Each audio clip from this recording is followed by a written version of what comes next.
சாப்பிட்டுட்டு எல்லாரையும் இங்கே கொஞ்சம் டைம் எடுத்ததில் பொறுமையாக இருந்ததுக்கு முதல் நன்றி. பத்திரிகை நண்பர்களுக்கும், ஊடக நண்பர்களுக்கும், தொலைக்காட்சி நண்பர்களுக்கும் எல்லாம் நம்ம ஃபேமிலி. முருகேசர் சொன்ன மாதிரி உங்களை ஆரம்ப காலத்துலேருந்து இங்கே எல்லா முகமும் நமக்கு பரிச்சயமான முகம். எனக்கு பெரிய ஒரு சப்போர்ட், அது மட்டும் இல்லை, எப்போவுமே நான் ஊக்குவிச்சிருக்க ஒருத்தவங்க அது ப்ரெஸ் தான். So thank you so much. இங்கே மேடையில் வந்திருக்கும் அனைத்து இயக்குநர்களுக்கும் என்னுடைய நன்றிகள். It was a lovely speech, Balaji. Really ஒரு சிரிக்க வச்சிட்டார் எல்லாரையும். அண்ட் கிறிஸ்டர் ஏதோ நிறைய பேசுவாருன்னு நானும் நினச்சேன். வந்துட்டு என்ன சார் டக்குன்னு, ஸோ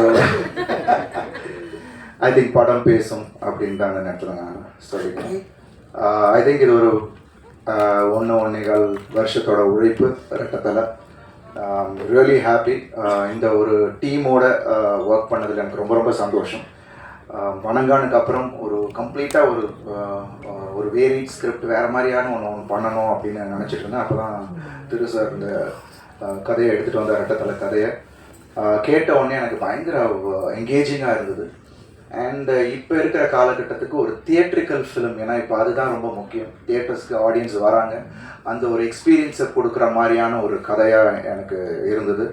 அண்ட் இமீடியட்டாக we started. And thanks to Bobby Balachandar, எங்களோட தயாரிப்பாளர். எல்லோரும் சொன்ன மாதிரி ஒரு பேஷனட் ப்ரொடியூசர்ஸ் இப்போ நம்ம கூட இருக்கிறாங்க அப்படின்னும் போது ரொம்ப சந்தோஷமாக இருக்குது. அது பாபி சார் அந்த ஒரு ரகத்தை சேர்ந்தவர் தான். Is very passionate about cinema. So இது வந்து உருவானத்துக்கு காரணம், one of the reason Manoj Dinu அண்ணா is not here right now, but thanks to him.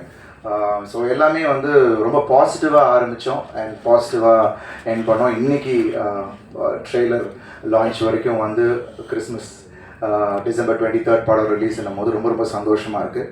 And Antony sir is one of my favourite editor. ஏன்னா எனக்கு ஆடியன்ஸ்கிட்ட போய் அந்த ஒரு ஷார்ட் ஞாபகம் இருக்குன்னா அது வந்து என்ன இருந்தாலும் அந்த ரன்னிங் ஷாட் அவர் எடிட் பண்ண விதம்.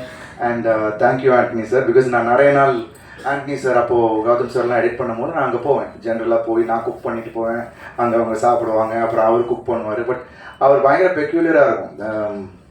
இவர் சொன்ன மாதிரி தான் பயங்கர டக்கு டக்குன்னு தட்டுவார். அது எப்படி அந்த எடிட்டை திருப்பி மாற்றுறாருன்னு நமக்கு தெரியாது. ஸோ